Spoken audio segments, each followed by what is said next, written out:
Comment vous vous appelez, mon frère? Je m'appelle Wallace Megwa. Wallace, croyez-vous qu'il y a un seul Dieu?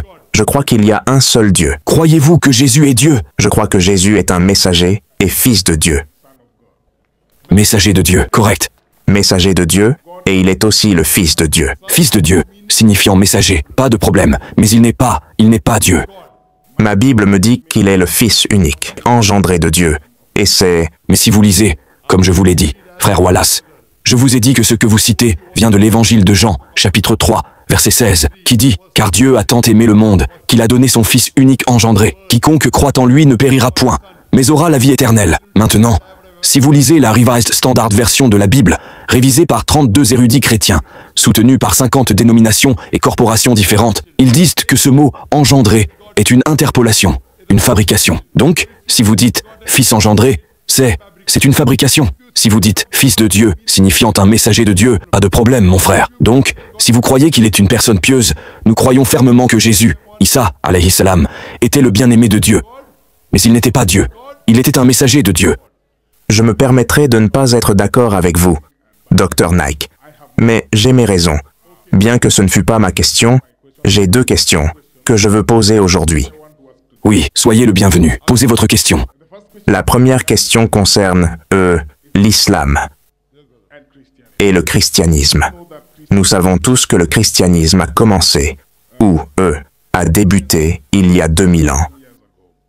Tandis que, l'islam a débuté il y a environ 1400 ans. Auriez-vous la gentillesse, monsieur, de m'expliquer, ou, à toute autre personne qui pourrait avoir un doute, comment vous croyez, à propos de cette période depuis l'époque du Christ jusqu'au début de l'islam? Croyez-vous que ces gens qui existaient à cette époque seront jugés ou, qu'ils vont être traités de la même manière que nous, qui sommes venus après l'islam? Le frère a posé la question que selon lui, le christianisme est venu il y a 2000 ans, et l'islam il y a 1400 ans. Mon frère, vous avez tort. L'islam n'est pas venu il y a 1400 ans. L'islam existe depuis des temps immémoriaux. Et le prophète Mohammed sallallahu alayhi wa sallam n'est pas le fondateur de la religion de l'islam, mais il en est le dernier et ultime messager. L'islam existe depuis Adam alayhi salam, Ibrahim, Nuh, Moussa, Isa alayhi salam, Mohammed sallallahu alayhi wa sallam.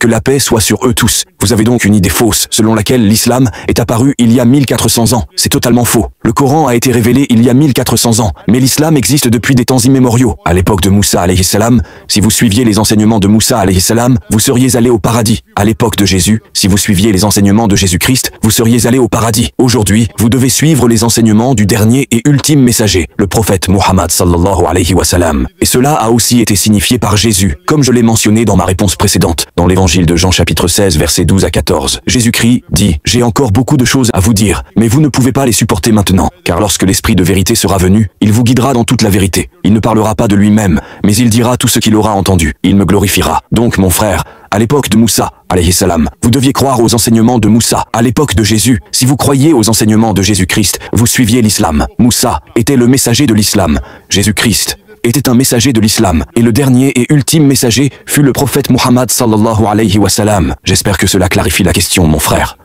Dr. Zakir Naik, s'il vous plaît, pouvez-vous me dire si des parties de la Bible disent la vérité, ou s'il y en a d'autres qui mentent, ou... Je ne comprends pas cela. S'il vous plaît, monsieur.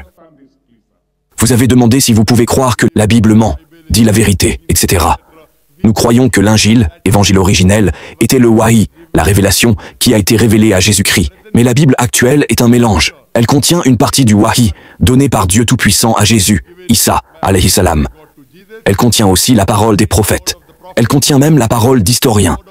Et je suis désolé de le dire, elle contient même de la pornographie.